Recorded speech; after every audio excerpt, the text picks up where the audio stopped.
अभिध्योपदेशात अभिद्या चिंतन यथार्थ संकल्प पूर्वक सृष्टि रचना का श्रुति में वर्णन होने से भी यही सिद्ध होता है कि जगत का उपादान कारण ब्रह्म ही है। व्याख्या। श्रुति में जहाँ सृष्टि रचना का प्रकरण है वह स्पष्ट कहा गया है कि उसने संकल्प किया कि मैं एक ही बहुत हो जाऊं, अनेक रूपों में प्रकट होऊं, तथा उसने ईक्षण मतलब संकल्प किया कि मैं बहुत होऊं, अनेक रूपों में प्रकट हो जाऊं। इस प्रकार अपने को ही विविध रूपों में प्रकट करने का संकल्प लेकर सृष्टिकर्ता परमात्मा के सृष्टि रचना में प्रवृत्त होने का वर्णन श्रुतियों में उपलब्ध होता है। इससे भी यही सिद्ध होता है कि परब्रह्म परमेश्वर स्वयं ही जगत का उपादान कारण है। इसके सिवा श्रुति में यह भी कहा है कि निश्चय ही यह सब कुछ ब्रह्म है, क्योंकि उससे उत्पन्न होता, उसी में स्थित रहता तथा उसी में अंत में उसी में लीन होता है। इस प्रकार शांत चित्त होकर उपासना चिंतन करे, इससे भी उपयुक्त बात की ही सिद्धि होती है। संबंध उक्त मत की पुष्टि के लिए सूत्रकार कहते हैं, श्रुति साक्षात अपने वचनों द्वारा भी ब्रह्म के उभय मतलब उपादान और निमित्त कारण होने की बात दोहराती है। इससे भी ब्रह्म ही उपादान कारण सिद्ध होता है, प्रकृति नहीं। व्याख्या।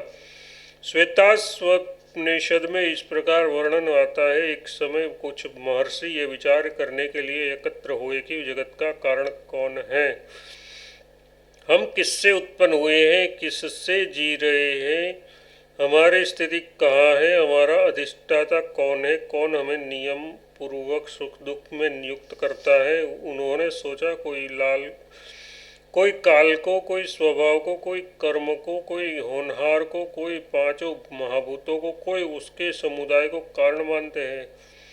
इनमें ठीक ठीक कारण कौन है ये निश्चय करना चाहिए। फिर उसके मन में ये विचार उठा कि इनमें से एक या एक इनका समुदाय जगत का कारण नहीं हो सकता, क्योंकि ये चेतन के अधीन है, स्वतंत्र नहीं है, तथा जीवात्मा भी कारण नहीं हो सकता, क्योंकि वह सुख दुख का भोक्ता और पराधीन है। फिर उन्होंने ध्यान योग में स्थित होकर अपने गुणों से छिपे हुए उस पर ब्रह्म परमदेव परमेश्वर की स्वयंभूता शक्ति का कारण रूप में दर्शन किया, जो परमेश्वर अकेला ही पूर्वोक्त काल से लेकर आत्मा तक समस्त कारणों पर शासन करता है। उपयुक्त वर्णन में स्पष्ट ही उस परमात्मा को सबका उपादान कारण और संचालक मतलब निमित्त कारण बताया है। इसके सिवा इसी उपनिषद के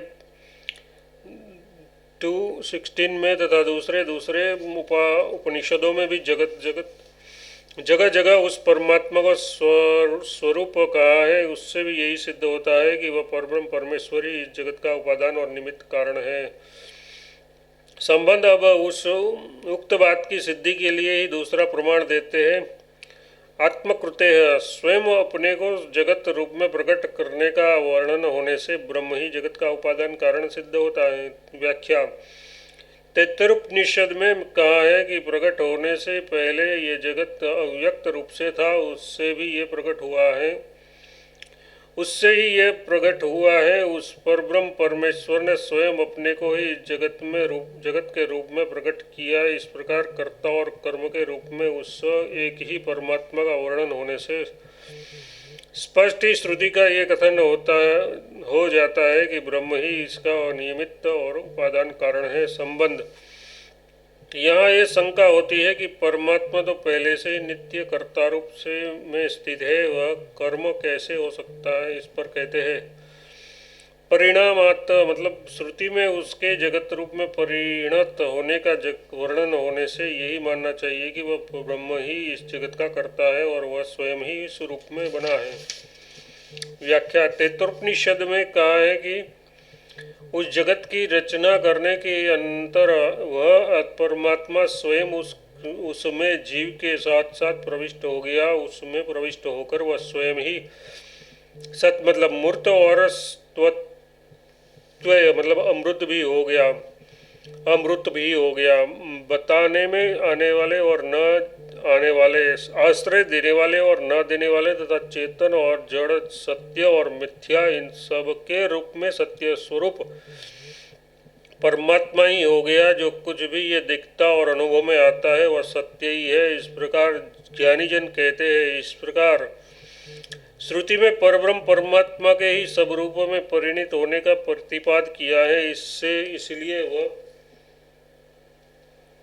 जगत का उपादान और निमित्त कारण है। परिणाम का अर्थ यहाँ विकार नहीं है। जैसे सूर्य अपनी अत्यंत किरणों का सब ओर प्रसार करते हैं, उस प्रकार परमेश्वर अपनी अनंत अचिंत्य ऐश्वर्य शक्तियों का निक्षेप करते हैं। उससे इस शक्ति निक्षेप से ही विचित्र जगत का प्रादुर्भाव स्वतः होने लगता है। अतः यही समझना चाहिए कि निर्विकार एक रस परमात्मा अपने स्वरूप से अच्युत एवं आकृत रहते हुए भी अपनी अचिंत्य शक्तियों द्वारा जगत के रूप में प्रकट हो जाते हैं। अतः उसका कर्ता और कर्म होना, उपादान एवं निमित्त कारण होना सर्वथा सुसंगत है। यह संबंध